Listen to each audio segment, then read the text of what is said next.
Hi, welcome back on Do It Yourself channel. I'm going to show you how to set up screensaver in your Google Pixel 9 Pro.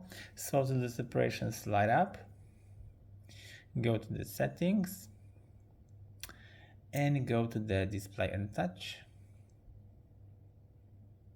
And there you have a screensaver, so click on it, and as you see from here you can choose by enabling or disabling by clicking on this bar, and you can set up your colors or photos for the screensaver. And let's take a look how it looks like. Your screensaver.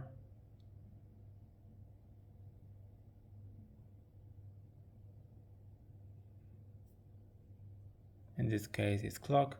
So that's it for now. I hope the video is helpful for you. If yes, you can leave like, leave comment, and leave subscribe, and see you in my next video. Hey.